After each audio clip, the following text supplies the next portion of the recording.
गांव की एक छोटी सी बस्ती में शारदा देवी अपनी बहू प्रिया के साथ रहती थीं। उम्र ने शारदा देवी को थोड़ा सख्त बना दिया था और प्रिया अभी अभी इस नए घर में आई थी। शहर की पई लिखी, तेज, तरालकी। शुरुआत से ही दोनों के बीच थोड़ी बहुत नोकझोंक रहती थी। शारदा देवी कहती, बहू सब्जी में नमक कम है। प्रिया मुस्कुराकर कहती, मां जी अब आप नमक कम खाइए, डॉक्टर ने मना किया था ना। कभी आटे की गूंथ में फर्क होता, कभी सिलवटों वाली साड़ी को लेकर बहस। मगर दिन जैसे जैसे बीतते नोकझोंक में एक अलग मिठास घुलने लगी। एक दिन बारिश बहुत तेज हो रही थी। शारदा देवी की तबीयत कुछ ढीली हो गई। प्रिया ने सब कुछ छोड़कर उनके लिए काढ़ा बनाया। बगल में बैठकर सिर पर हाथ फेरती रही। शारदा देवी की आंखों में नमी थी, लेकिन उन्होंने फिर भी तंज कसा, काढ़ा तो ठीक है, पर तेरे हाथ की चाय जैसी बात नहीं है।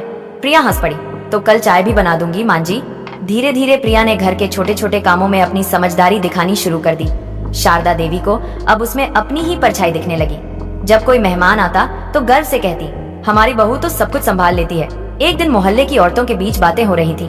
आजकल की बहुएं तो सास को पूछती ही नहीं। शारदा देवी मुस्कुराई और बोली, मेरी बहू मुझे हर रोज बहस में हराती है, लेकिन प्यार में जीत लेती है। प्रिया भी अब शारदा देवी के बिना कोई फैसला नहीं लेती थी।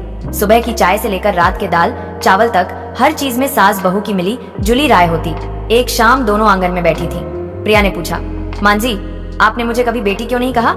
शारदा देवी ने उसका हाथ थामा और बोली, बेटियां तो पराई होती हैं, तू तो मेरी अपनी है, बहू नहीं, घर की रोशनी है। प्रिया की आंखों में चमक आ गई।